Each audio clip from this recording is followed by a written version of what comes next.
Welcome to VN voice of nation. Ganesh Gadda దేవాలయ ప్రాంగణంలో Congress party ప్రచార రథాలను ప్రారంభించిన మంత్రి కొండ సురేఖ.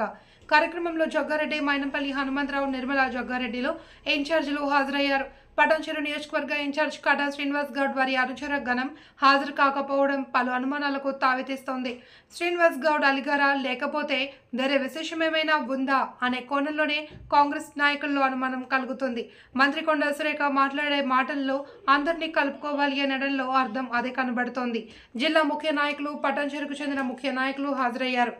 పటాన్చెరు నియోజకవర్గం ఇన్ఛార్జ్ హాజరు కాకపోవడంలో ఇన్ఛార్జ్ కాంగ్రెస్ నాయకుల్లో అయోమయం కనబడుతుంది. ఈ సమావేశంలో చివరిలో ఓ నాయకుడు మాట్లాడుతూ కాటా శ్రీనివాస్ గౌడ్ వేరే పనిపైన వెళ్లారు అనడం ఆలోచించవలసిన విషయమే.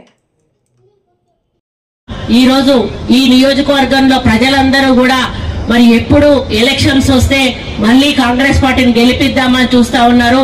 మొన్న కొంత మరి పొరపాటు జరిగి ఒకటే సీటు రావడం చాలా బాధాకరం. కానీ ఈసారి ఆ ఓడిపోయిన నియోజకవర్గాల్లో కూడా మెజారిటీ తీసుకొచ్చి మరి నీలం మధు గారిని అధిక మెజారిటీలో గెలిపించడానికి మన నాయకులందరం కూడా కష్టపడి పనిచేస్తాం.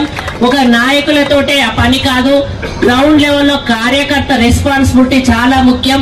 కాబట్టి ప్రతి కార్యకర్త కూడా తానే ఎన్నికల్లో నిలబడుతున్నాననేటువంటి ఆలోచనతోటి పని చేస్తేనే ఈ రోజు నీలం మధు గారిని మనం గెలిపించుకునే అవకాశం ఉంటుంది.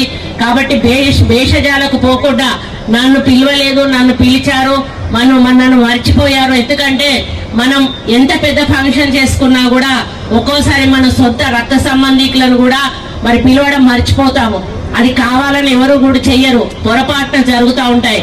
దాన్ని ఇష్యూగా చేసి మరి మనం ఈ యొక్క ఎలక్షన్లకు ఇబ్బంది కలిగే విధంగా దయచేసి ఎవరు కూడా నడుచుకోవద్దని ఈ సందర్భంగా తెలియజేస్తా ఉన్నాను. మరి అదే విధంగా కాంప్లైంట్స్ కూడా ఏమన్నా మీలో మీకు ఉంటే సమస్యలు కూర్చొని మాట్లాడుకొని పరిష్కరించుకోండి. కానీ అది బయట ఎట్టి పరిస్థితుల్లో కూడా ఎక్స్పోజ్ కాకుండా చూసుకోవాల్సిన బాధ్యత అందరి మీద ఉంది. ఎందుకంటే పార్టీ పటిష్టంగా ఉండాలంటే మనం అందరం కూడా కలిసికట్టుగా ఉన్నట్టుగానే ప్రజల్లో మనము ముందుకెళ్ళాలి. ఏవైనా లోపల చిన్న చిన్న ఇబ్బందులు ఉంటే మనమే పరిష్కరించుకొని ముందుకెళ్లి ఈ నియోజకవర్గ గెలుపు కోసం మనందరం కూడా కృషి చేయాల్సిన అవసరం ఉందని విన్నవించుకుంటా ఉన్నాను. మరి ముఖ్యంగా రేవంత్ రెడ్డి గారు నా మీద ఇంత పెద్ద బాధ్యత పెట్టి మరి ఈ ముఖ్యమైన కాన్స్టిట్యున్సీని నాకు అప్పచెప్పినందుకు దీన్ని గెలిపించాల్సిన బాధ్యత నా మీద ఉంది. దీనికి వేదిక మీద ఉన్న అన్నలందరూ కూడా సహకరించాలి. మరి శ్యామ్ గౌడ్ గారు ఇక్కడ ఇన్ఛార్జ్ గా ఉన్నారు. అన్న, మీరు ఏదైనా చిన్న చిన్న పొరపాట్లు ఉంటే దయచేసి మీరు కోఆర్డినేట్ చేయండి.